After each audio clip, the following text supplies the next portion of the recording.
அதனால இன்னி உங்களுக்கு இந்த ஆர்ப்பாட்ட வேலையெல்லாம் இல்லை. இன்னிலேருந்து நாங்கள் வேற மாதிரி உங்களுக்கு டீல் பண்ண போகிறோம்.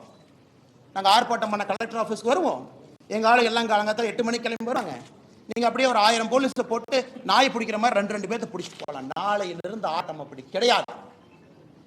ஒரு வீட்டுக்கு வெளியே ஆர்ப்பாட்டம் நடக்கும். நீ 10,000 போலீஸ் இறக்கியா பார்த்துடலாம்.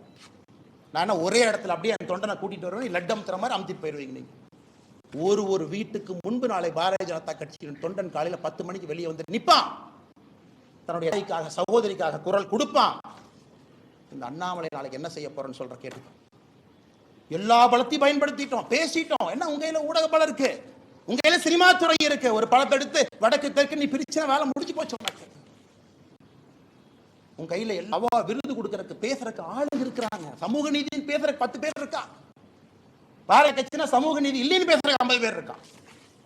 அதனால் நாளை நானே சாட்டை அடி கொடுக்கக்கூடிய நிகழ்வை காலை 10 மணி என்னுடைய வீட்டுக்கு வெளியே நடத்தப்போம். நான் எனக்கு முருகபெருமானுக்கு சூர சம்ஹார பெருமை இந்த தீவிரம்லாம் அழிக்கிறது. நாளை காலை 10 மணிக்கு மாநில தலைவராக என்னுடைய இல்லத்திற்கு வெளியே நான் நின்று சாட்டை என்னை 6 முறை நான் அடித்துக் கொள்ள போகிறேன். சாட்டை என்னை அடிச்சுக்கிறேன். நாளையிலிருந்து திமுக என்கிற கட்சி தமிழகத்தில் ஆட்சியிலிருந்து அகற்றப்படும் வரை நான் செருப்பு போட மாட்டேன். செருப்பு போட மாட்டேன். அந்த அரசியல் நானும் 3 வருஷம் பண்ணி பார்த்துட்டேன். அது ஒரு முடிவு வரணும். இன்னைக்கு முடிவு வந்தே ஆகும். சும்மா இத்தனை நாளைக்கு எத்தனையாக நானும் வண்டி ஓட்டுறது.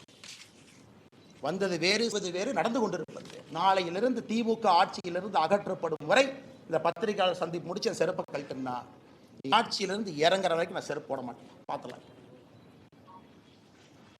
நாளையிலிருந்து 48 நாட்கள் நான் விரதம் இருக்க போகிறேன். பிப்ரவரி வர முடியும். 6 படை வீட்டுக்கு நான் போக போறேன். முருகபெருமான்கிட்ட முறையிட போறேன். முறையிட்டாச்சு. நேஷனல் கமிஷன் ஃபார் உமன் முறையிட்டாச்சு. காலகட்டத்தில் வேலையெல்லாம் உட்காந்து லெட்டர் எழுதிருக்கேன். பாருங்க 3 பேஜ் வேலையெல்லாம். அம்மா வாங்கம்மா, தயவு செஞ்சு பிடிங்கம்மா, இவங்கெல்லாம் வயலேட் பண்ணிட்டாங்கம்மா, செக்ஷன் பாருங்கம்மா. எத்தனை கடிதம் எழுது. ஹியூமன் ரைட்ஸ் கமிஷன் 15 கடிதம் எழுதியாச்சு. நேஷனல் கமிஷன் ஃபார் உமனுக்கு எழுதியாச்சு. வேலையை எழுதி ட்விட்டரில் போடுறதா வேலை. இன்னி பார்த்துக்கலாம் அரசியல். இன்னி பார்த்து நாகரிகமான அரசியல். இந்த பவுண்டு பை நீங்க அநாகரிகமா பேசுறீங்கல்ல, சோசியல் மீடியால குடும்பத்தை எடுக்கிறீங்க, என்ன வேணாலும் நீங்க பேசுவீங்க. கேட்டா அப்படியே கட்சி போடுறதுக்குள்ள ஒளிஞ்சுக்குவீங்க. நாளை என்னுடைய அரசியலும் அப்படித்தான் இருக்கும். இந்த மாநில தலைவர் கட்டுப்பாடு, இனி ஆரோக்கிய அரசியல், விவாதம், மரியாதை. அதெல்லாம் எதுக்கு மரியாதை கொடுக்கணும்? எதுக்கு மரியாதை கொடுக்கணும்? பெண்களுக்கு குழந்தைகளுக்கு பாதுகாப்பு இல்லாத ஒரு மாநிலத்தில் எதுக்கு உனக்கு மரியாதை கொடுக்கணும்? எதுக்கு மரியாதை கொடுக்கணும்? அரசியல் நீ மரியாதை வெங்காயம்லாம் கிடையாது.